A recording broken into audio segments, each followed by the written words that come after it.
Living life is Stae. Hey, hey, living life is Stae. Hey, hey, living life is Stae. Hey, hey, living life is Stae. Hey, hey, love yourself first, explicitly. You owe it to yourself to move with that energy. Empower your self-esteem. Self-love is king. That's the only way to win. That's how you empower your dreams. Living life is Stae. Hey, hey, living life is Stae. Hey, hey, living life is Stae. Hey, hey, living life is Stae. Hey, hey. Hey, y'all. Welcome to Mindset Monday. Happy Monday, right? So, man, the weekends go so fast. It's always like, is this Monday? But yeah, it's Monday, and Mondays be Monday. But I like Mondays as well because it's just like that fresh start, brand new week, time to do a new thing, leave the past behind. And yeah, the past could be as early as yesterday. If you don't like it, leave it back there. Hey, Deborah, thank you so much for tuning in. And y'all know I'm getting better at this. So let me introduce myself. I am Stae Hall, and this is Living Life with Stae, Life L.Y.F.E. I am a published author of 3 books. I am a transformational speaker and a certified emotional intelligence coach, as well as a life coach, which is also L.Y.F.E. And you are here for Mindset Monday. And we are streaming on YouTube, which is the main platform, but it's also going out to Facebook on my main page, as well as on the group page, which I invite all of you to join. And the group is 15 Minutes to Life, your daily self-love sentence. And that group is made up of a dynamic group of women who encourage one another each and every day to take the 15 minutes, at least 15 minutes every day, to just pour into yourself, because self-love, self-care, of course, go hand in hand. And we need to do it every day. And I talk about a lot the fact that self-care is not necessarily a spa day, a shopping spree. I look at those things more as treats, things we do to treat ourselves, because we don't always have the funds for lavish gifts, or we don't always have the time to take a full day out the spa. And so if you don't have the time or you don't have the funds, then when is your self-care going to come into play? So I like to let people know that self-care could be just simply making sure you carve out time every day just to meditate. Self-care could be, not saving the good candle for company. Self-care could just be taking a walk in the park, sitting on your patio, and just detaching from everything and just taking that time for you. And so that is what that group does. So please feel free to jump over to Facebook and check out that group. And you can find me everywhere at Stae Hall. So with all of that out of the way, hey, Living Out Loud, how are you? Miss Christine, I need to quit calling you Living Out Loud. That is the name of your channel, but that's what we do in these creator streets. But with all that being said, I made sure I had my water today because I'd be running my mouth and getting parched. But today I want to talk about navigating relationships, balancing self-love and connection, because oftentimes we maybe just from the beginning of time have struggled with self-love and self-care. Because I know, like for me, I never really knew what self-love was. It wasn't anything that I was told or taught. Not that I was ever taught the opposite, don't get me wrong, but it just, those terms, right? Those terms are a little bit new. And I think that they mean, or at least new as far as being popular and things you hear, like buzzwords is what they call it. And so for me, back in the day when I was, a teenager, a young girl, even through my adulthood, I was more taught about, just self-respect, how to carry yourself. You don't want to look a certain way. You don't want to act a certain way. Having confidence in yourself, things like that. And then kind of just that whole not letting anyone disrespect you, not letting anybody get over on you. If you don't respect yourself, nobody's going to respect you. Those are kind of the things that I was taught, which there has to be a balance. There has to be harmony, because of course you need to have self-respect. You need to make sure that you are only surrounding yourself with people who respect you. I do believe in you teach people how to treat you. Y'all hear me say that several times a week. And so I believe in all of those things, but I still believe that it's different than self-love, because what I know about myself is I always presented as very confident. I presented as someone who had the utmost self-respect. However, there were certain things about myself that I did not accept, things that I wished were different, and which it's okay to want to change certain things, but there were just things about me that I wished were different, that I did not like about myself, that I was ashamed of about myself, that I shouldn't have been, things that I couldn't change. So how I looked, how tall I was, and things like that bothered me. And so that's what I learned late in life, that was a part of not having that self-love. I was not able to accept myself, flaws and all, quirks and all, whatever you want to call it. I struggled with just being comfortable in the skin that I was in. And again, a lot of people around me may not have realized that, but the story I was telling myself in my head was constantly comparing myself to other people and saying that I didn't match up. And so even though I had self-respect and I demanded that I be treated with a certain level of respect and things like that, if you see how I pointed out, that's not the same as self-love. Hey, Tim, thank you so much for being here. And thank you for always coming in, reminding people and asking them nicely to hit that thumbs up, because I do forget to ask that myself. And it's something I think that we all can be a little guilty of, especially like when we're on lives or watching long form. When you're scrolling on Facebook or Instagram and just looking at pictures, it's just an automatic to start, tapping that button and liking. But yeah, when you're watching long form, you can tend to forget that. So I appreciate you so much. And thank you for each one of you who do actually do that. I appreciate you, because it does make a difference out in these content creator streets in the algorithm. They're looking at all sorts of engagement. So I appreciate y'all.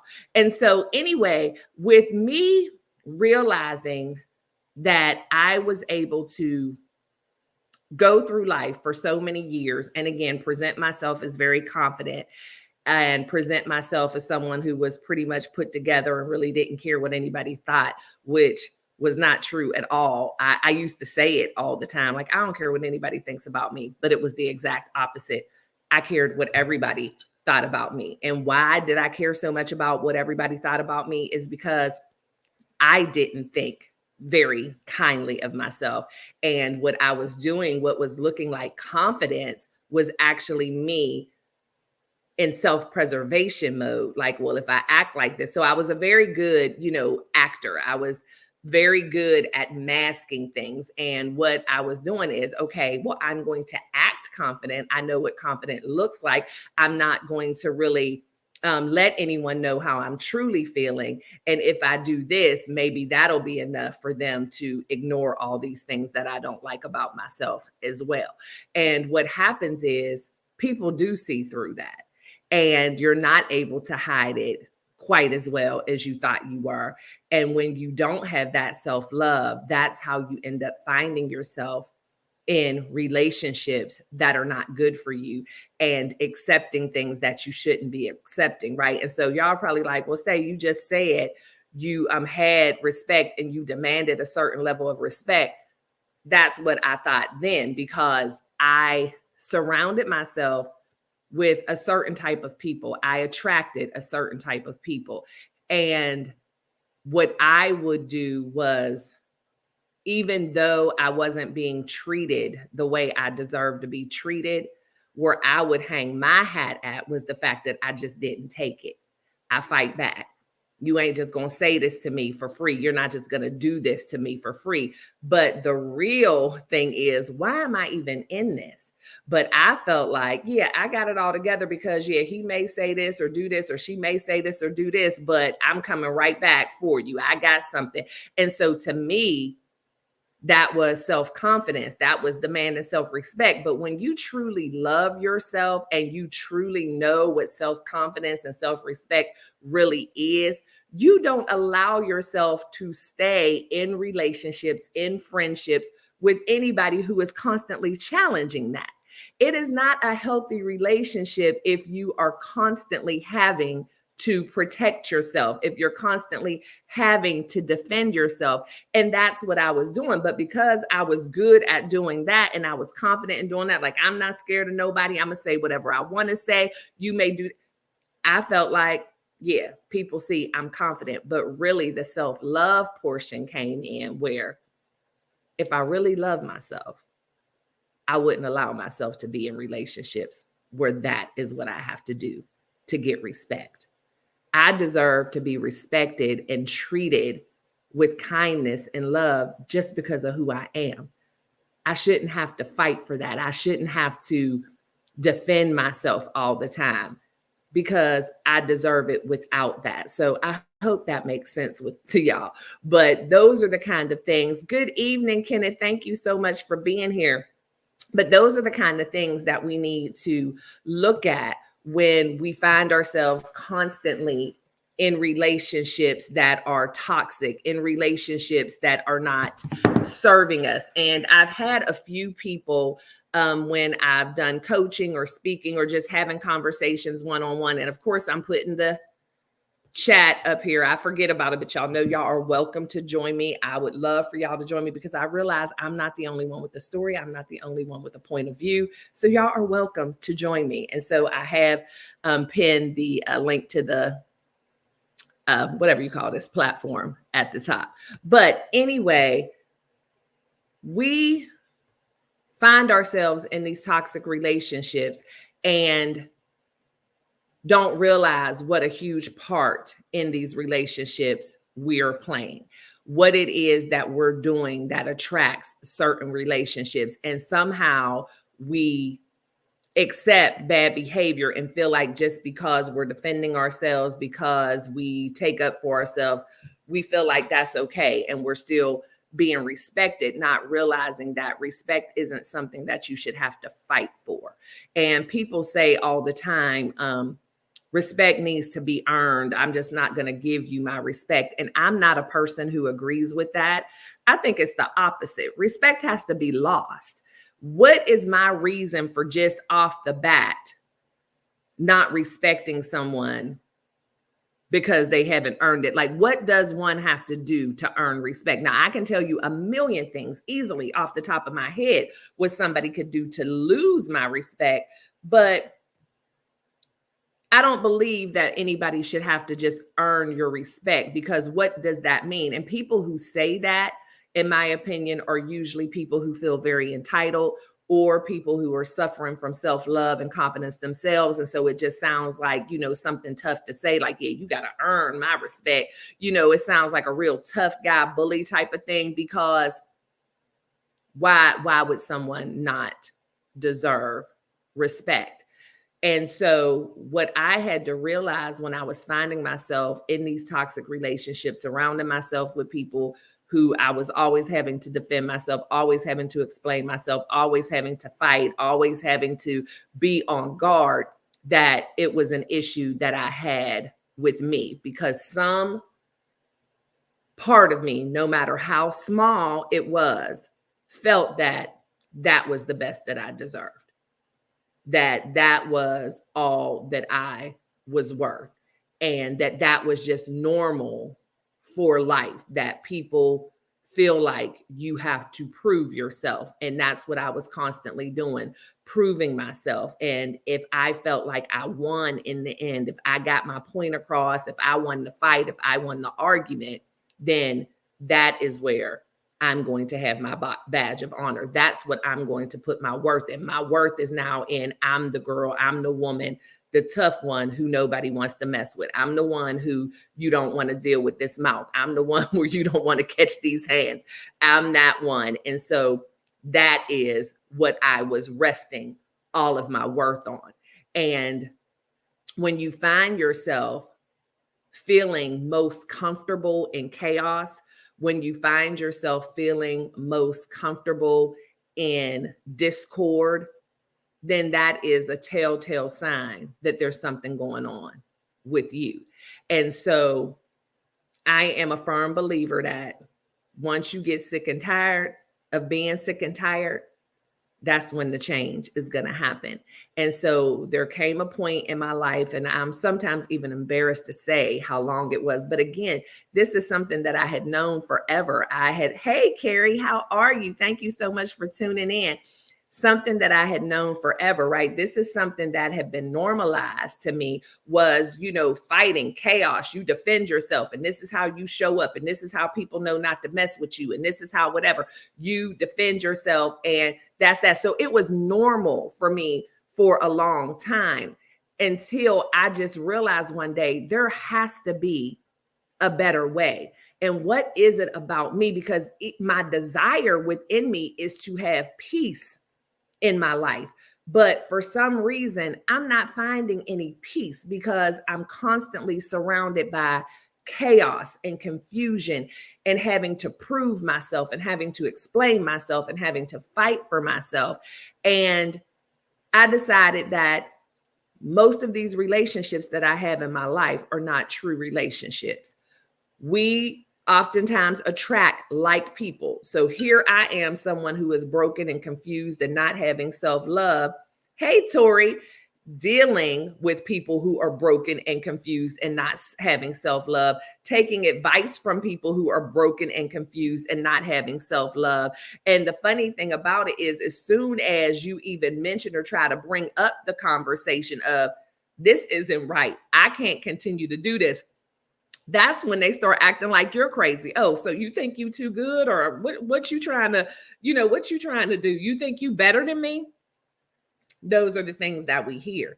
And here's something that I would tell people all the time when I started to make my change, because once you find that self-love and once you find that peace, then you're going to start to do things to change. And people who have become comfortable with who you are and what you have accepted are not going to be the ones who are cheering you on your self-love journey. What they're going to do is be trying to tell you how you have changed and you think you're too good. And that is something that you will hear a lot. Oh, you think you too good. You think you too good. And here's my answer to that. I am too good. And guess what? You're too good as well. However, if you choose to continue to accept the poor behavior, if you choose to continue to exhibit the poor behavior, if you choose to continue to live in this chaos, that's your choice. But I'm choosing to do something different for me, because I realized that I'm worth it. And if you haven't realized that you're worth it, that's my fault. I mean, that's not my fault. But you know what? I am too good. And so are you. That's right, Carrie. Yeah, too good. I'm too good for that. And we all are. And you can't let people try to sabotage your self-love journey by saying things to you to make you feel bad that are really true. It's like, why wouldn't I be too good for chaos? Why wouldn't I be too good for mess? Why wouldn't I be too good for constantly dealing with things that tear me down? Why wouldn't I be too good for allowing myself to be treated in any way that I don't deserve? And so we have to be able to own that and walk in that and not feel guilty about it. And what happens is, when you don't have self-love, and that's the title of today, balancing self-love and connection, there definitely has to be harmony there. When you don't have self-love, then you're going to find yourself connected with people who mean you no good. When you do find self-love, you're going to see a closer connection to yourself, and you're going to start disconnecting from people who mean you no good.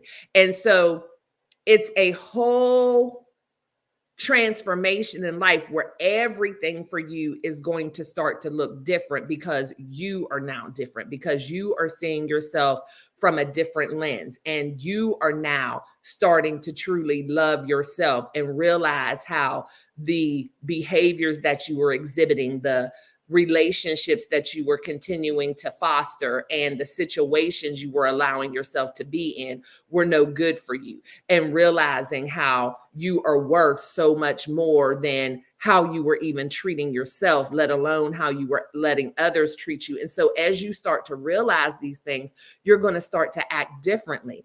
And I want you to know that just because you realize something and you start to change, it doesn't mean that those people around you are going to realize it and start to change. And so now you're going to look like a different person to them. And it is a journey and it's a process. And as you start hearing the things that they're saying and seeing the way that they're treating you, you're still going to have a small part of you that desire to go back to those old ways. You're going to start to feel like maybe you're abandoning people. Because again, when I talk about this stuff, I am talking about all different types of relationships. I don't care if it's a romantic relationship, whether it's a relationship with your parents, with your siblings, sometimes your own children, because people expect us to stay the same. And when we start to grow and when we start to learn, especially if they are in the same bad mindset that we were in, and a lot of times it happens because we're raised around these people, right? And we're a product of our environment, and somebody has to be first. And that's the thing too. I heard it on a podcast this weekend where this lady said when she, and I wish I could remember her name, but she is the founder of It Cosmetics.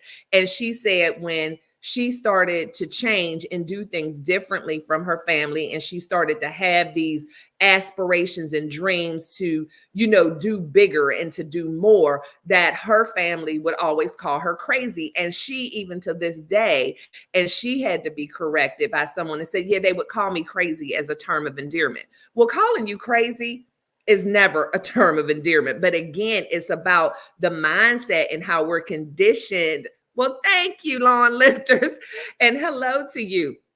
It's about the mindset and how we're conditioned to accept things from certain people. And so there are certain names that you can be called. Hey, J3, certain names that you can be called, certain things that can be said to you. And because of who it's coming from, we automatically internalize it as, oh, they're just joking. You know, it's just a term of endearment. But hey, Tampa's Creek, how are you? And we start to accept poor behavior. And so even though she is well on her journey and feels like she's overcome, she still has that mindset that because this was coming from my mom or because this was coming from my uncle, they were calling me crazy, but it was just a term of endearment. And so she was corrected with that because it's not a term of endearment, but what it is it's their fear talking because they're afraid of losing the you that they're comfortable with. They're afraid of losing that connection, and they want you to stay in that same place of doubting yourself because that makes them more comfortable. Because guess what? People, it's hard for them to accept and what they don't understand. And when they have not realized yet that they're broken, when they have not realized yet that they don't have self-love, and now they see you doing this new thing and talking differently and saying what you want out of life, they're like, okay, I don't understand that. So let me just call her crazy. Let me just call her crazy because I don't understand that. And maybe if I call her crazy, she'll get that crazy notion out of her head. Or maybe if I tell her, oh, you acting like you too good for us, maybe that'll just be enough for her to stop doing this foolishness because I'm not ready for that. I need her to still be that same person that makes me comfortable. And how many of you know that oftentimes we get the idea, we get the notion, we get the feeling, and we know that we need to move forward and we know that we need to do something different, but we stifle ourselves and put the brakes on to keep other people comfortable. And the thing of the matter is, it is not your job to dictate anyone else's journey but your own. And it is not your job to decide when other people are ready to change. Your job is to always be trying to be the best version of yourself each and every day and doing better. And sometimes that means people are going to see you as an example. And that also means sometimes people are going to see you as a threat. But either way, for your self-love and your self-journey, you have to keep going in that direction, because everybody is not prepared to go where God is taking you. However, if you refuse to go, not only are you definitely stifling your journey, but how about you may be stifling theirs as well? Because even though they might not be ready for that change when you're ready for it, you doing what you need to do to better yourself and them watching you do it could possibly mean that one day they're going to get it and they're going to follow in your footsteps. Let me see. Let me check some of these comments. Hey, Drells. Hey, Stay Hall and Chat. I've been in the bushes listening in, and you were speaking of the many truths in my life. I'm a firm believer in teaching others how to treat me. I am new to loving myself. Girl, and it is such a good feeling. And the fact of the matter is, it's crazy how scary it is in the beginning. Like you would think for anyone who has been privileged enough to not have to go through that self-love journey, because there are somebody, like everybody doesn't go through it, but there are a lot more people that do, that might want to admit it.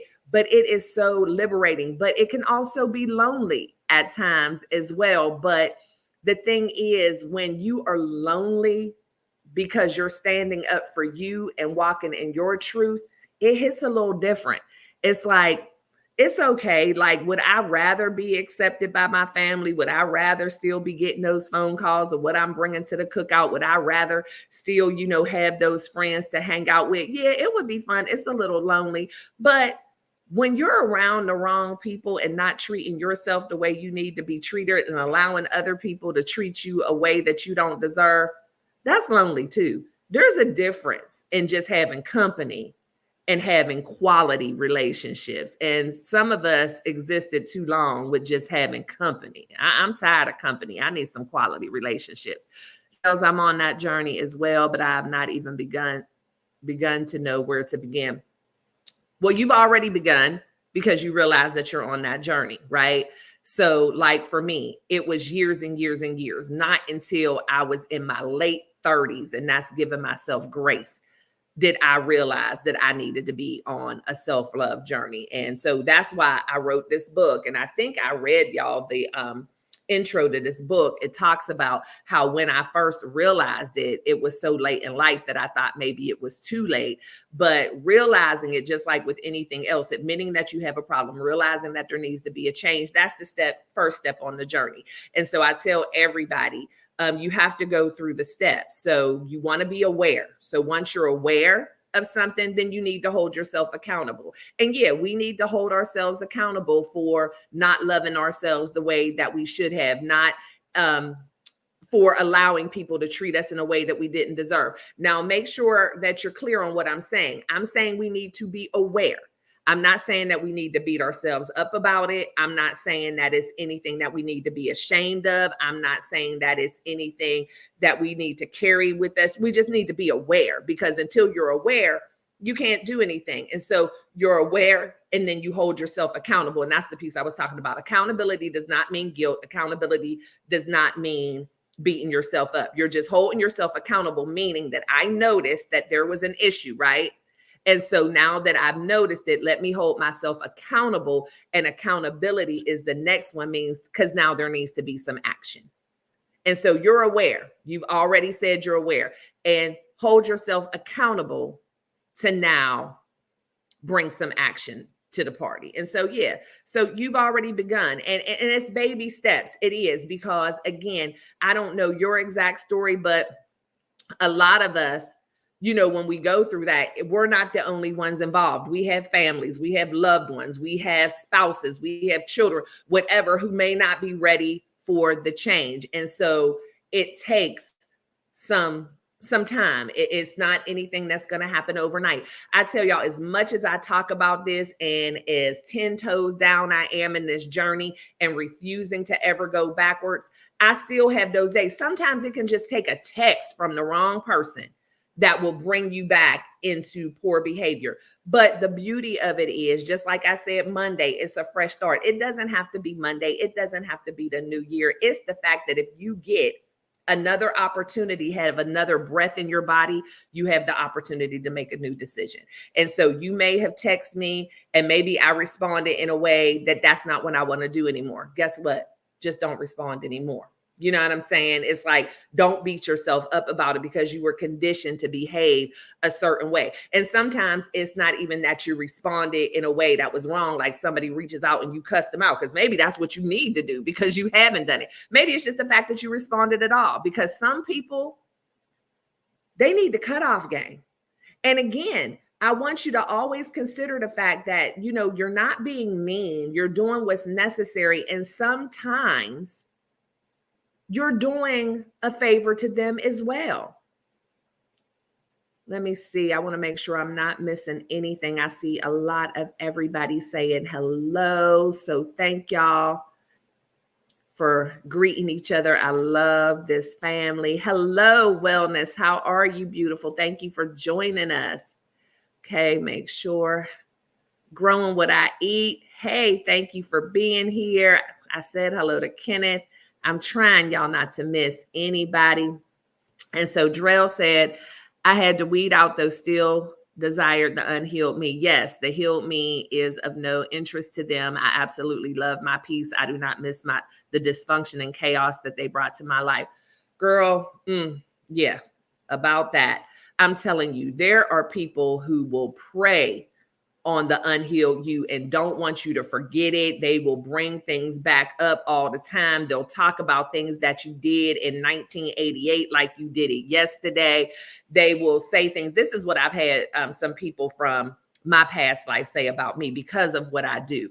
And so my journey to becoming Stae Hall, transformational speaker, author, and all of that started in a more of a religious type of way, right? It was all about the journey. And I fully understand my journey and why things went the way they did. But baby, I was born and raised in the church, first of all. So it wasn't new to me being a part of the church, but I had never been a first lady before, never had been a pastor. However, again, born and raised in the church, soloist in the choir all my life, a Sunday school teacher as a teenager, vacation Bible school, like all the things in church my whole life. So why, when I end up marrying a pastor and now I'm a first lady, and I put it in air quotes, not as a disrespect, but just for me, I just feel like there's a lot put on that title, and that's the title that we made up. I was my husband's wife. I was the pastor's wife, but the first lady, it's whatever. So no disrespect to anyone. It just comes natural for me to do that because of my experience. But there were so many people who were saying, how's she going to be a first lady? Oh, if they knew how she used to act and the things she used to say, she ain't got no business being a first lady. And, you know, that she's been married before. That's not her first husband. Yeah, if them people at the church knew the stuff that I knew. And now these are people who were very, very close to me, who have known me my whole life, which the funny part about it is, if they were healthy-minded people and if they understood my growth and my journey, what they would have been saying is, she is perfect to be a first lady because of everything that has gone on in my journey. And to top it all off, while I was going through whatever I was going through, I was in the church. So I've always known the word. And what I know for sure is I was his child then, and I'm his child now. But because people like to see you in an unhealed place, they thought that saying that kind of thing to me was going to make me not have the confidence to stand up in front of people and share. And I also would have people think that they were threatening me by saying, oh, well, if I go over there to the church and tell them, like, do them church people know that you was married before? Do them church people know that you was in an abusive relationship? Do them church people know that you had a child out of wedlock? And they do, every bit of it. However, when you came to Women's Day and heard me speak, I apologize that is not how I introduced myself. Good morning, church. I am Stae Hall, who had a child out of wedlock and was in an abusive relationship. Like, come on, who does that? But because that's not what I did, they automatically thought that I was trying to hide something and they were going to threaten me with outing me to the church people, when in fact, I knew from the very beginning, and especially where our church was and the young ladies in our church and things that they needed, that they went through, I knew what they needed to hear. So I was dying to share my story, because you know what? This is where I am now. So you need to hear that story. I don't need you to think that I was just this plug and play first lady. Yes, not a hair out of place and never made a mistake. No, I need you to know that I have been where you are, and you can get to where I am right from where you are. But again, when people are broken and they don't want to face and acknowledge their brokenness, then it is much more comfortable for them to keep you broken. And once you try to repair your brokenness, then they will try to guilt and shame you into staying where you are, as if that's where you belong. Let me get back into, because I think I missed a comment from Tampa. Stae, I don't get invited to nothing. I'm always lonely. Let me see how I want to address that, because I don't know exactly your situation. So I don't want to say, no, it's not lonely. However, what I would say to you is, I want you to keep on moving forward on your self-love journey. Because like I was saying earlier, loneliness looks a lot different when you love yourself, because you are no longer craving the company of people who don't mean you any good. And so I want you to really examine the difference between company and quality. So for me, on my self-love journey, I did miss some things in the beginning. However, as I thought about how those things would have felt if I did go, and how I would have been treated, and the conversations that would have happened, did I really want to subject myself to that? And so I started finding peace in my own quality. And when I wasn't invited, that was a nod to me that I was doing the right thing, because they don't want me around, because they see the change. And it's not because they think it's bad, it's because they're afraid of it, and they feel like your change is going to call them out on their bad behavior.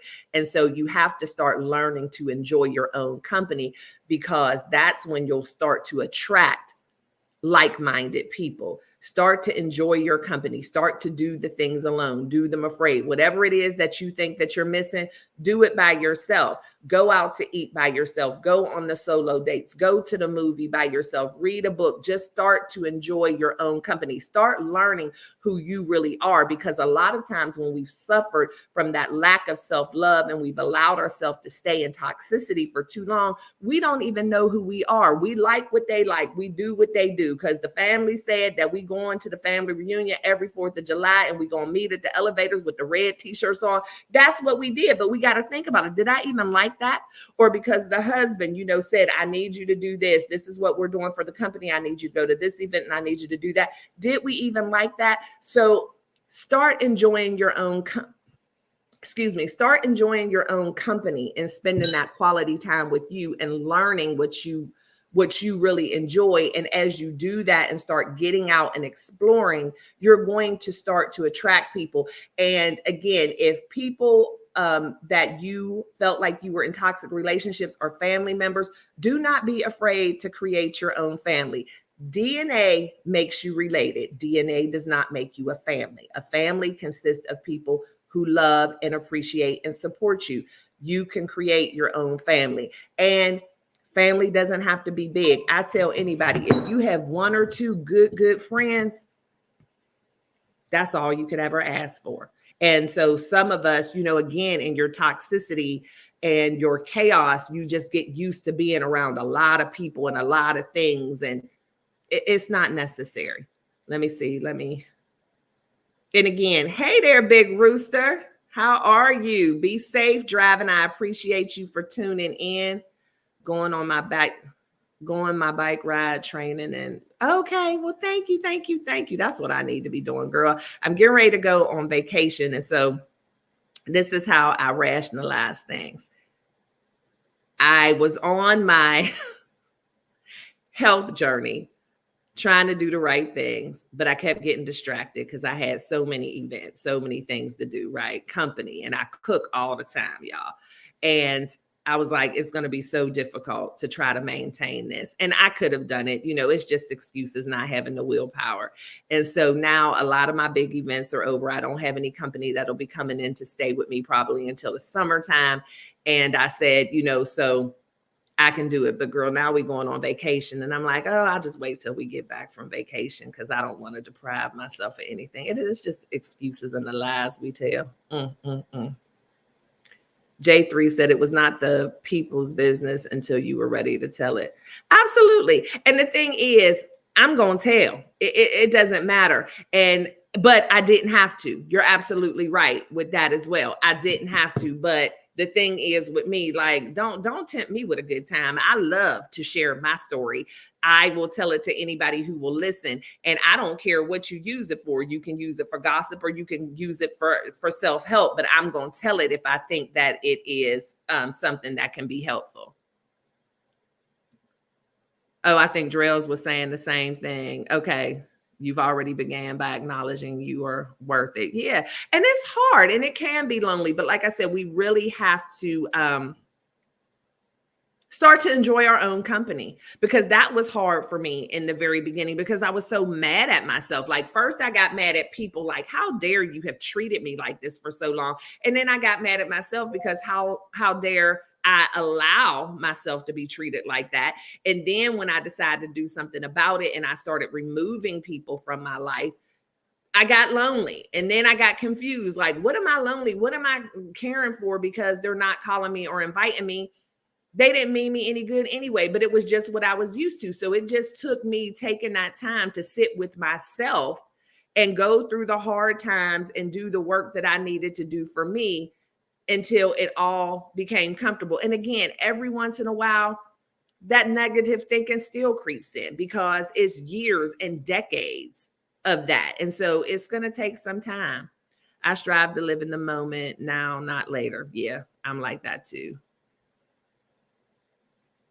Hey there, official Is it Jamia or Jamia? And I don't even know how you can tell me the difference, but I just want to be saying your name right because I'm a stickler for that.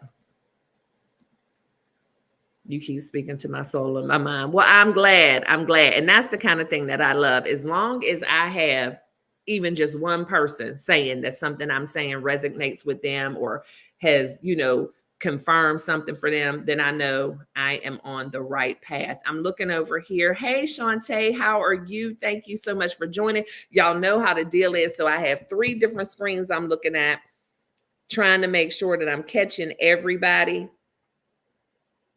Let me see. I see Deborah Lacey over here. So thank you. I want to make sure. And y'all know, again, feel free to to click the link if you want to join me up on stage. I guess it's called stage.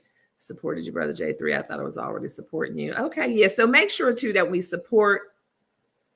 You said the second one. No, I can't remember which one I said. Okay, I'm gonna do it again. Is it Jamia or Jamia? So Jamia is 1. So give me a 1 for Jamia and a 2 for Jamia. And then I'm gonna try to remember because I don't remember which one I said. But thank you. So Jamia 1, Jamia 2. I was a church musician. Me too. Well, not a musician. Okay. So Jamia, thank you. Thank you. Thank you. Hey, Deborah. So when we talk about balancing self-love and connection, there's another part to it as well. So you go through your self-love journey. You remove yourself from toxic relationships, toxic situations. You no longer thrive on chaos. You have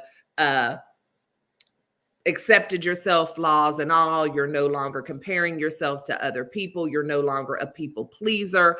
And so now there's still tough work, right? Because people expect you to still act the same and do the same, but you still have a desire to be there for people. Maybe you have been able to, because that's one thing too. My cutoff game is strong, but That's not my desire. I try to salvage as many relationships as I can, but it cannot be at the detriment of me. One thing that I will say all the time with anybody who I have maybe had a relationship with that wasn't the healthiest, but we have decided to create a path forward. We've had a conversation.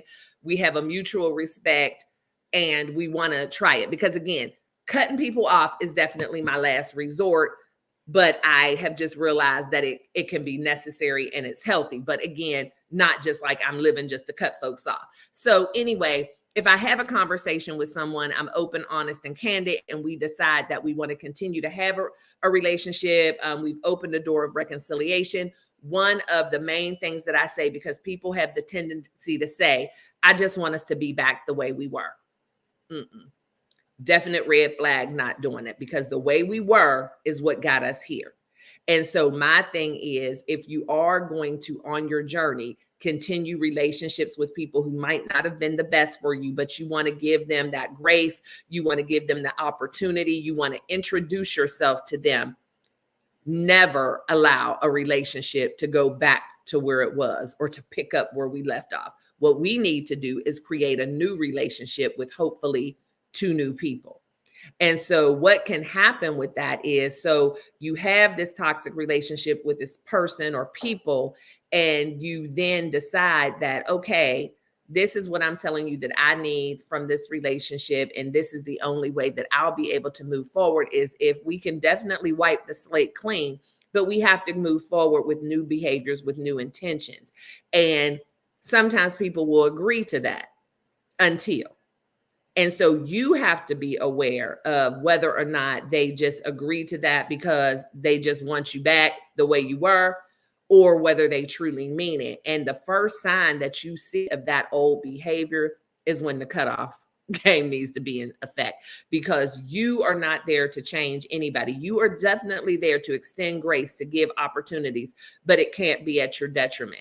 And you have to completely sell out to the whole loving yourself first explicitly. No longer allow yourself to wear the putting other people before yourself as a badge of honor, because again, you're doing a disservice to both people. So many things have been ingrained in our mind that if we're not putting other people first, then we're not a good person.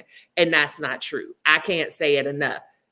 You want me to put me first if you want the best from me.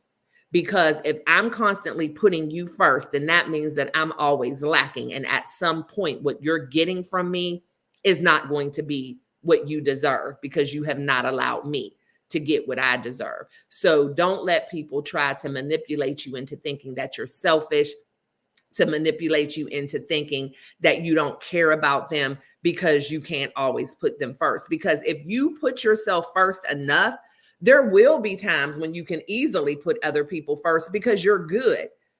Now, it's when you refuse to do and help and nurture even when you're good, that's when we get into selfishness. But when you're just trying to keep yourself at a healthy place, that's not selfish. Let's see. Let me go into here. Well, to be honest, until I can forgive myself for trying to take, okay, I look into the mirror and dislike what I see, even though I joke about my dentures underneath, I'm crying. And that's the thing. And I definitely get that. It's the hardest for us to forgive ourselves. And that's why, on past lives, I've told you, and I love the fact that you said that you were going to start that journey with therapy, because a lot of times it's easy. We forgive and extend grace to everybody but ourselves, because for some reason we think that we're supposed to be perfect. We think that we're not supposed to make mistakes. We think that we're not supposed to ever have a weak time. We think that we're not supposed to ever have a moment of weakness, a moment of confusion, when that's not true. Because if somebody else was telling you that story and it was their story and not yours, you would have all the compassion in the world. So how could you not then give yourself that own compassion? But again, it's something that we all, struggle with from time to time. But you have to realize and get into your mind that, yeah, you're a human made of flesh and blood. You make mistakes. You have good days. You have bad days. But just like you have given and forgiven and extended grace to other people, you deserve to give and extend that grace to yourself. What happened, happened. The past is the past. You can't unring the bell. The only thing that you can use it for is motivation and a lesson to do something different. And forgive yourself, because holding that unforgiveness to yourself isn't doing you any good either. It's just holding you back. And so you have to forgive yourself and just realize that it's something that happened. It was a situation and a circumstance, but you're only human. I appreciate the community that I've come across, and I do feel a little relief, but I do have a journey ahead of me. Yeah, it's definitely a journey, but you're on the right track, but just stay there and don't let anything derail you, and just be aware that if you do have those moments, that the next second is an opportunity to make a new decision. Oh, thank you so much. And yes, for all of my content creators who are in here, please, please, please feel free to drop your links so that others can follow your channel, and we can support one another, because that is how we grow. And I just feel that we all have something that is worth sharing. And so there was something I was thinking about when I was answering one of the questions, and I know y'all don't know what it was. It was something about the connection, having the connection. Oh, when you struggle with self-love, kind of what I was just talking to Tampa's Creek about, we are able to have connections with everybody but ourselves. We have deep connections with other people. We have this empathy for other people. We make excuses for other people, but we don't seem to have that same connection with ourselves. And that is because there is something in us that is not allowing us to accept who we are. And we see more of what we like in other people. So we tend to give other people those things. And so on the self-love journey, it is about being able to connect with yourself. That's why when we talk about the loneliness and being alone, that's a necessary part of the process, because all of the time and attention that we give to other people to not be lonely is just distracting us from what the issues are anyway. And so that just, like the old folks say, just to steal away, that steal away time. And I'm not just talking about for a day. I called it my isolation period, right? So I went through, when I first decided that I'm going to do something different, I'm going to live in a different way. I'm no longer going to accept certain behavior. I'm no longer going to display certain behavior. And I went into isolation. Like, I cut everybody off except for my children, because they were still young at the time. But I isolated myself from my friends, isolated myself from my family. And not to say that all my friends and family, were an issue. It was just that I only wanted to deal with me and strangers. So it was just like, if I'm going, did I just burp? I did. If I'm going to dinner, I'm going by myself. I may talk to the waiter or the waitress or whatever. I may talk to a couple who's sitting next to me. If I'm going shopping, I'm going by myself. If there's an event I want to go to, I'm going by myself, because I had to spend that time with myself, making decisions on how I was going to move forward. So I completely isolated myself so that I wouldn't be distracted. I didn't want anybody's opinion. I didn't want anybody's 2 cents, and I didn't want anybody to derail what I was doing. And was it lonely sometimes? Absolutely, it was lonely sometimes, but it was some of the best time for me to really be able to come out on the other end whole, with a plan, with confidence, and with recognizing who I was as Stae once and for all, and having the strength to not allow anybody to challenge that, and having the courage to dismiss anyone who dared to challenge that. And after that time of isolation is when I became me, unapologetically. When I decided that I had a voice and I didn't care who heard me. When I decided that I was going to speak up and speak out and do all the things, no matter who was looking at me crazy, no matter who said, who do you think you are to be doing this? That's what that isolation period gave me. It gave me confidence. It gave me courage. It gave me that self-love. It gave me that just extra thing that I needed to do to finally walk in my purpose. Because for so long, hey, Nick, thank you so much for being here. So good to see your name pop up, Ladybug. But it gave me that confidence to walk in a room and know that I had something valuable to share. It gave me the confidence to know that I no longer had to carry any guilt or shame from crap from high school in my 20s and feel like, oh my gosh, I don't add up to these people. But it wasn't until I got by myself in that time of isolation when I realized it. But the thing was, once I decided to come out of isolation and reintroduce myself to some of the people that have been in my life forever, they didn't want any parts of who I was now, because that wasn't familiar to them and that didn't make them feel comfortable. And now I was being selfish, and now I thought I was too good, and now I'm crazy, and now I'm who do you think you are, and now I'm what are you doing that for? Who's going to listen to you? You don't have anything to tell anybody. How you going to write a book? It takes people years and years and years to write books. That doesn't even make any sense. Those are the things that I heard when I came out of isolation. But then there were those few people who were like, dang, girl, I've been waiting on you to do this. Oh, I'm so excited for you. And that's how I decided who stays and who leaves. You're either team stay or your team go away. But I'm not going to make that decision for you. You're going to tell me by how you receive me when I introduce you to the healthy me.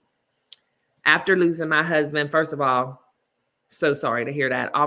After losing my husband almost 5 years ago, I had to find myself again. That's why my YouTube name is official. Oh, I love that. I love that. And that's the thing too. It could be like I talk about my journey and what caused me to have to go through the journey of self-discovery and self-love. But there are a lot of different things that can cause us to have to go through that journey, especially something as traumatic as losing a spouse. For some people, it's just the fact of, children moving out and being empty nesters, and you've just been a mom or a dad forever, and you just don't know what that looks like without the kids. And that's a different show for a different day. But parents of adult children, that's a whole different thing. You cannot continue to parent your kids the same way at 20 as you did at 2.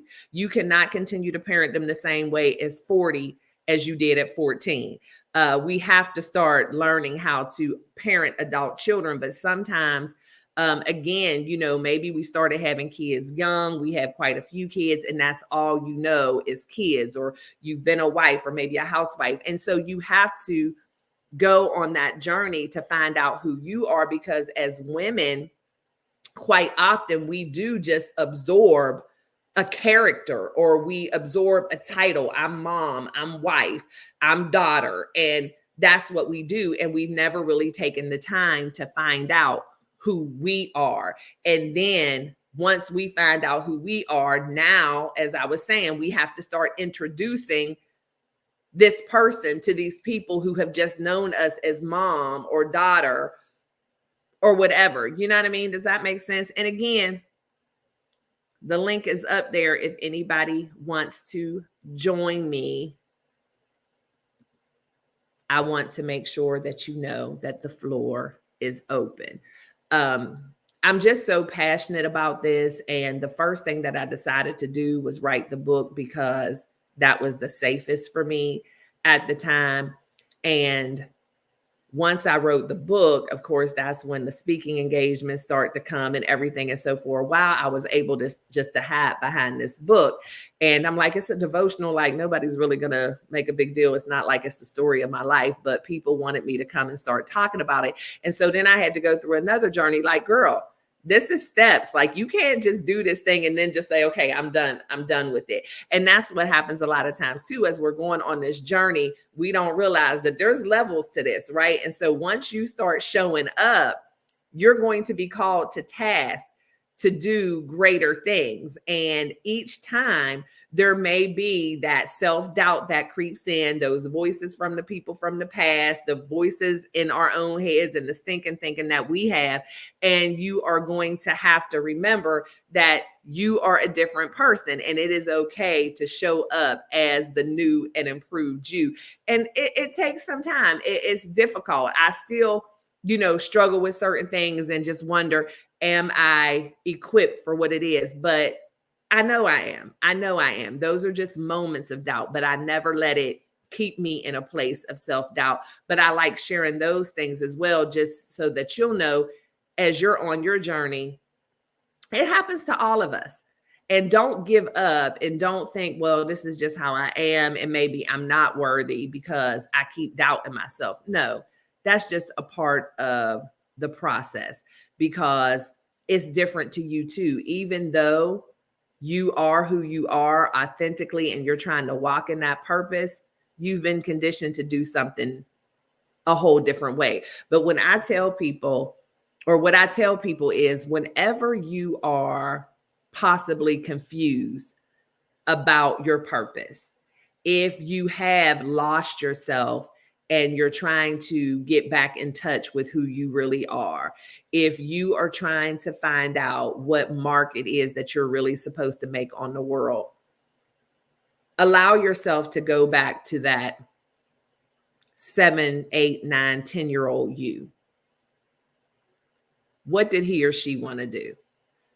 That you that wasn't already jaded, that you that didn't already have all of these negative thoughts, that you who thought that you could conquer the world, that you who thought that princesses were a real thing and you could just grow up to be a princess, that you who thought that, you were going to go to the moon, whatever that little girl or that little boy thought that you were going to be, and there was no doubt in your mind that you were going to do it, allow yourself to go back to that mindset and that person, and I guarantee you it'll be clear to you what your path is and what your journey is and what you're passionate about doing.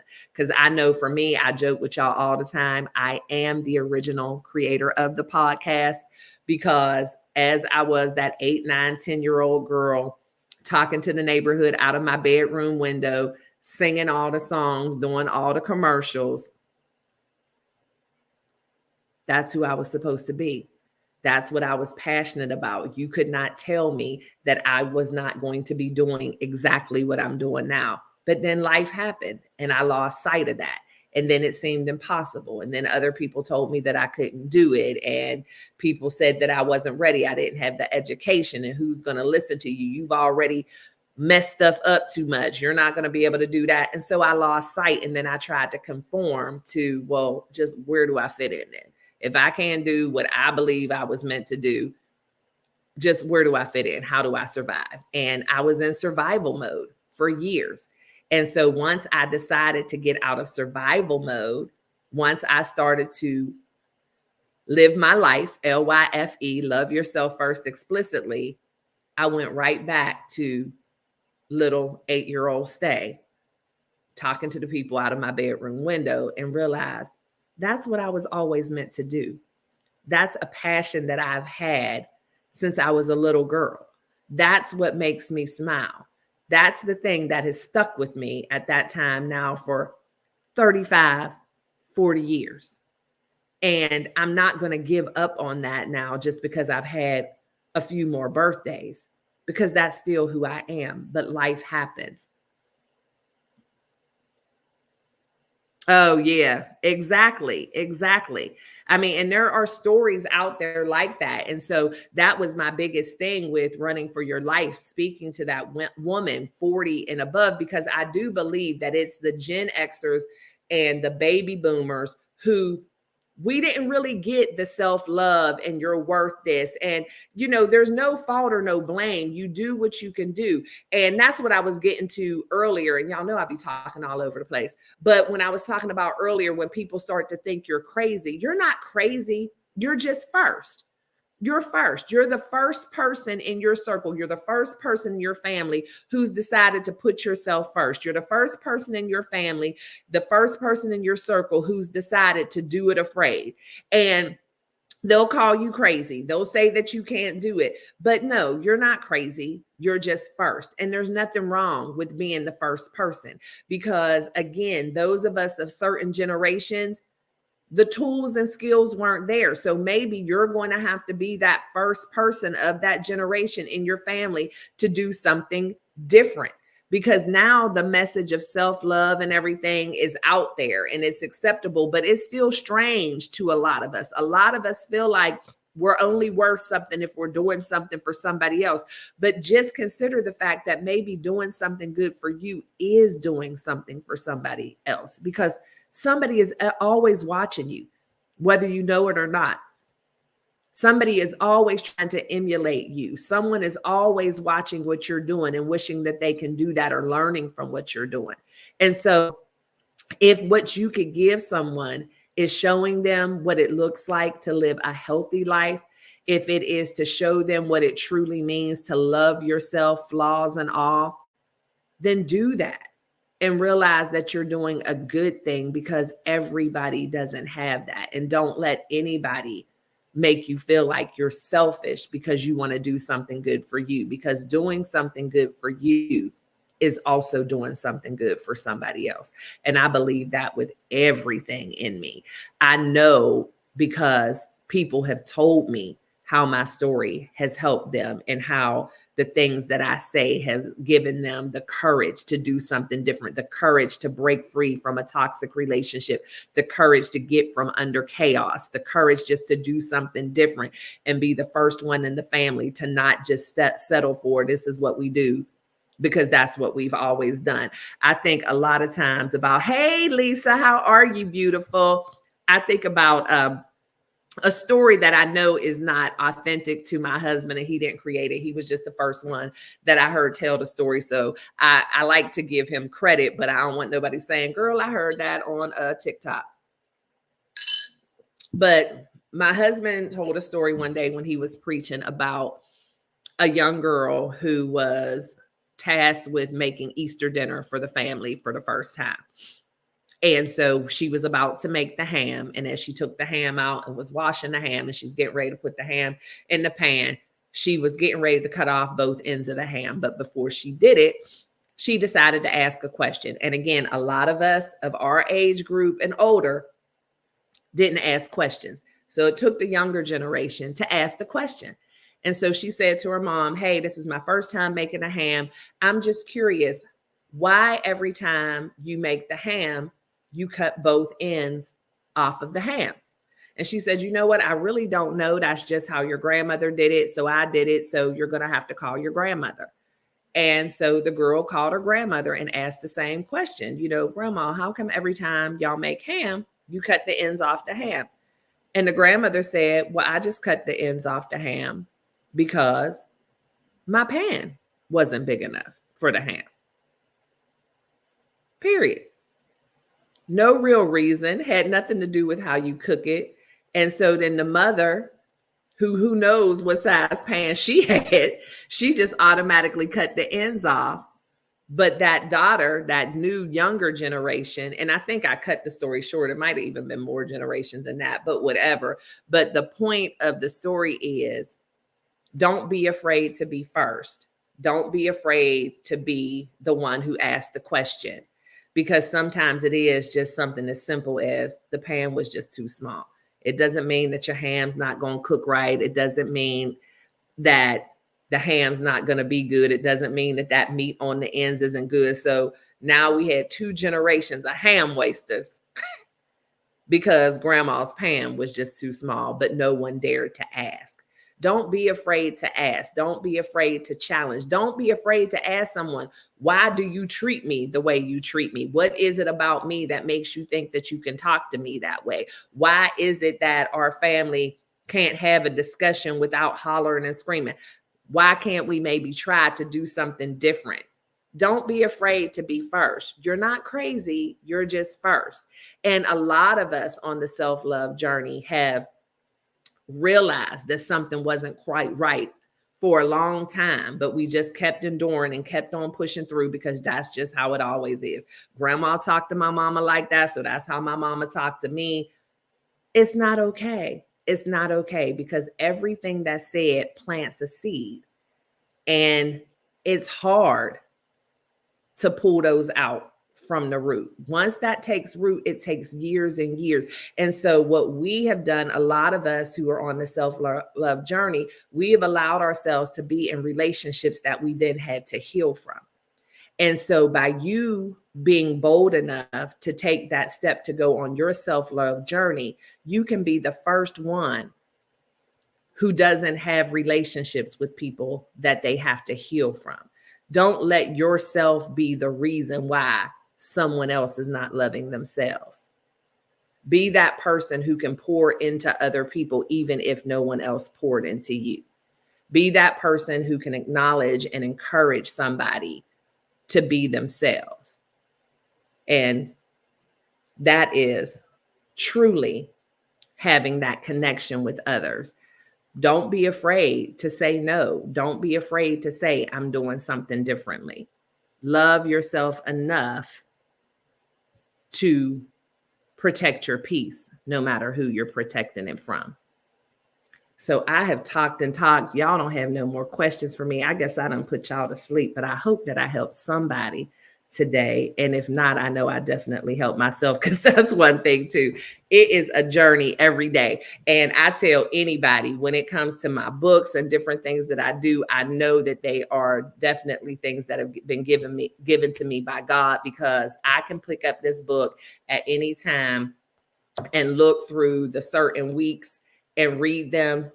And I don't even remember ever writing that, but it's exactly what I needed to read on that day. I'm like, I don't even remember thinking this. I don't even remember what I was going through when I read that. And that's how I realized too, that it's a tool, because I use it in my life all the time.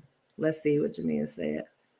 My peace is not for sale. I protect it at all costs. Yeah, absolutely. I'm telling you, my husband did not know what to think of me early on in our relationship. He asked me what was, and I was just telling somebody this the other day. What was it that I wanted more than anything in the world? And I don't know what kind of answer he was expecting, but you know, if y'all watch our podcast together, The Hallway Life, he's always been one to interview me, ask me questions. And you see, now we're doing that segment at the end of our show. And so, you know, he just asked me that. I don't know what his expectation was of an answer, but I told him peace. And he was like, peace. And he looked at me so sad. And that's not what I want. But that was the first thing I thought of. It was like, I want peace. And it's something that I never had truly experienced at that point. But I am glad to say that even though everything isn't perfect now, there are still some relationships that I wish were better. There were some relationships that I had to cut off that in a perfect world, I wouldn't have had to cut them off. But I can say I have peace. Do I wish that things could be better? I do, but I have peace. I've grieved certain relationships because, you know, we can grieve relationships. I have had to process a lot of things, but I have made peace with the decisions that I made. And I realized that even though some of the relationships that I had to cut off are ones that, again, in a perfect world, I wish I wouldn't have had to do that. But my life is so much calmer now, and I have more clarity now. I don't second guess myself as much now. I don't have the anxiety that I used to have. And so when you weigh it out, it's like, yeah, in a perfect world, I wish it wasn't that way. But for my own peace, for my own sanity, it has to be, because in relationships, when you have relationships with toxic people, narcissistic people, which I think I'm going to do a show. Y'all want to talk about narcissistic people one day? Because I learned something new about narcissism. We've been around here calling narcissism a mental illness for a long time, but I've done some research, and narcissism is actually a personality choice, not necessarily a mental illness. So y'all want to talk about narcissism? Let me know in the comments if y'all want to talk about that, because I know a lot about narcissism and narcissistic personalities. And one thing they will do is drain you and allow you to sit in your self-love journey for as long as possible and not give you any help. But what I realized in dealing with manipulative and narcissistic behavior, that there was nothing I could do for them, and they really didn't want me to do anything for them. All they wanted me to do is keep staying the way that I was staying, so they could stay the way that they are. And even though I've cut those relationships off, I hear, I see, and nothing has changed. And so that's the kind of thing. Oh, Deborah put a 1. Okay, so we're gonna talk about it. We're gonna talk about it, because that thing is a bad boy. You have to, yeah, narcissism and manipulation. Those things can really put you in a bad headspace, because those people are great at what they do. They are master manipulators, and there's not a lot of help for that unless they decide that they want to do something different. But so it's not always easy. It doesn't always feel good. I mean, but it's necessary. And there is nothing worth more than your peace. And when you can just say that you truly have peace in your life, that is a gift beyond anything. And it's worth it. It's really worth it, even though there may be some bumps along the road and you may have some days where you miss relationships. I wouldn't give up my peace for nothing in the world. So y'all, I appreciate you. I want to give y'all some information on how you can connect with me. And so I am everywhere at Stae Hall on TikTok, YouTube, Instagram, and Facebook. I have to be honest, I don't do very much at all on Instagram, but TikTok is my jam. That is where I have the biggest followings. I think I'm like at 15.5 thousand on TikTok, and I post on TikTok just about every day. I am here on YouTube almost every day now, because I go live every Monday for Mindset Mondays, Thursday for Thirsty Thursdays, and then on Sunday with the hallway with my wonderful husband, Wallace. And then I drop a vlog every Sunday and a content video every Wednesday. And so this Wednesday, my content video is going to be how to grow on YouTube, the ways that people don't normally talk about. And so since I have been a part of this new community, I have had my eyes opened up to a lot of different ways to grow on YouTube. And I've done the courses, I've watched the things, but there's just some little hidden gems and things out there. So I am going to do a content video on Thursday, just going through some of the different ways that you can grow on YouTube that you don't really hear about. And I also want to welcome you all. If you have any questions for me that you would like to chat offline, if you would like to set up a consultation with me, I do 20-minute complimentary consultations for either life coaching or emotional intelligence and soft skills coaching. You can always feel free to hit me up at info@staehall.com. And my website is staehall.com. I'm not even going to bother to put that up, because it's the same thing, either info@staehall.com for the email or staehall.com. And that's where you can also purchase Running for Your Life t-shirts, all of my books, and just kind of see snippets of different things that I do. And so I just want to make sure that we stay connected and that you all have all of the information. And so I appreciate you for tuning in for Mindset Mondays and us taking this deep dive into the self-love journey. I really, really, really hope that all of you take your self-love journey seriously. Do not let anyone derail you. Do not let anyone try to make you feel like you're selfish, because it is necessary. You need to be your first priority, especially if you want to be there for other people. Because if you are not at your best, then you're not going to be able to give anyone else your best. You cannot go into a relationship and expect it to be a prospering, thriving relationship if you are not at your best, if you don't have self-love. Don't look for somebody else to complete you. Don't look for someone else to make you feel better about who you are.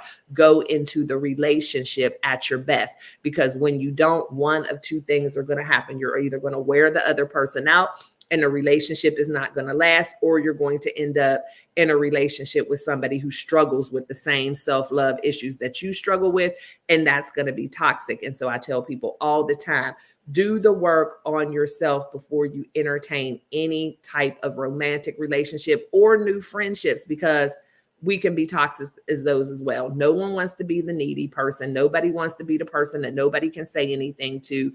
People like to be around confident people who love themselves. When you exude confidence, when you exude that self-love, you are going to attract people who are the same. And when you have friendships and relationships with other people who love themselves, you're not going to get a lot of the petty arguing. You're not going to get that underlying competition. You're not going to be around people who are jealous of you, because when you love yourself, you are able to cheer for other people as well as yourself. You're not jealous of other people because you are happy and proud of what you have and what you bring to the table. And that is the kind of relationships that we want to be in.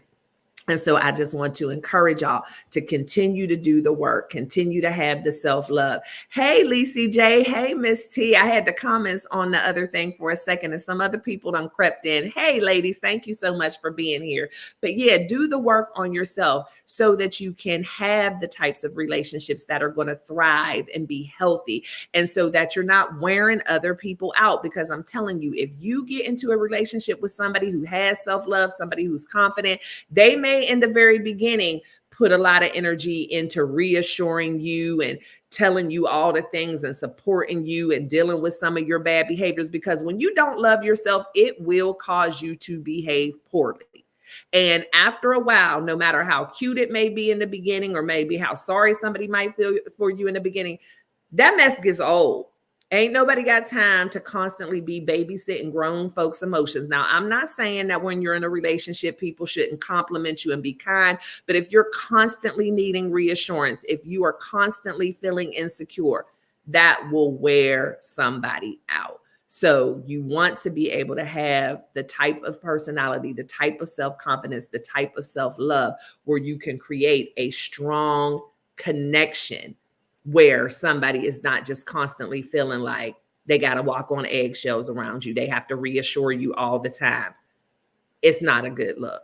And so whenever I'm meeting with people and they say, well, I'm just looking for somebody to make me happy, I just want somebody to make me happy, or he just makes me so happy. No, you want someone who can share in your happiness, someone who can share in your joy. It's not somebody who completes you. You want someone who compliments you, who has just as much to bring to the table as you do, and someone who appreciates you and loves you for who you are, not someone who feels sorry for you, not someone who coddles and babies you, and also not someone who's going to take advantage of you because they see that you don't love yourself. Those are all of the things. See, I was closing, y'all, and then I start talking about, do y'all see how passionate I am about this self-love thing? I'm telling you, everything, how we show up on our job, how we show up as parents, because parents who don't have self-love end up either spoiling their kids rotten or raising kids who don't have self-love. Like, self-love is what gives you that balance, that harmony. I'm telling you, it means everything. It is how you show up. And it's so obvious because, like I said, the way I was back in the day, I thought I was so confident. I thought I was so tough. But now I'm looking at it, I was screaming insecure.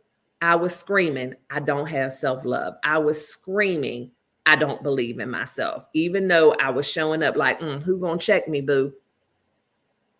That's not self-love. That's not self-confidence. That is self-preservation, and that is poor behavior. So I just encourage each and every one of you to do the work, be honest with yourself, take a look in that mirror, take your isolation time, separate yourself from any and everybody. And again, you need that time where you separate yourself from everybody, not just the people who you feel like are toxic, because sometimes we've accepted toxic behavior so long, we don't even really know how to judge it. So just take that time to yourself, like a week or two, where you just completely disconnect from any and everybody who has a personal relationship with you, and just take that time to get to know you. Don't be afraid of the loneliness. Date yourself. Get to know yourself. have those conversations with yourself. And trust me, you won't be lonely long. You can be your own best company. And sometimes the most crucial and critical conversations we have are the ones that we have to have with ourselves. And don't let nobody tell you crazy for talking to yourself, because your girl right here, I talk to myself and I answer and I'll ask a follow-up question. Because I need to be real clear on what's going on up here. You sure, Stae? I'm sure. Well, let me think about it for a minute. I'll let you know. Yeah. I have conversations and dialogue with myself because I have to find out exactly where I stand on everything and make sure that I'm 100% comfortable in what I'm doing. So yes, take that time to talk to yourself, date yourself, court yourself, get to know yourself. And like I said, if you ever have any doubt about whether or not you're on the right path and what your journey is and what you were meant to be, go back to that little boy or girl, that 8, 9, 10-year-old boy or girl who thought that you could conquer the world and had all the biggest dreams and was not already jaded by society and having self-doubt. And whatever it is that that little person wanted to be, that is probably still somewhere in you what you want to be. And just do that. And so I appreciate you all. I love each and every one of you more than you would know. I thank you for taking the time to hang out with me several times a week on multiple platforms. I thank you for each one of you that subscribe to the YouTube channel, and for the ones who are going over and subscribing to the Hallway Life, because I have seen some growth over there as well. I'm telling y'all really make me smile from ear to ear. And I know that there are literally millions of different channels that you could have been on, watching millions of different people. And the fact that you chose to spend this part of your Monday night with me means the world to me. And so, thank you so much, J3. So y'all know the drill. Always be kind, always love one another, but don't forget to live your life. L-Y-F-E. Love yourself first explicitly. And I'll see y'all in the next one. Bye. Living life is gangsta. Hey, hey. Living life is gangsta. Hey, hey. Living life is gangsta. Hey, hey. Living life is gangsta. Hey, hey. Love yourself first, explicitly. You owe it to yourself to move with that energy. Empower your self-esteem. Self-love is king. That's the only way to win. That's how you empower your dreams. Living life is gangsta.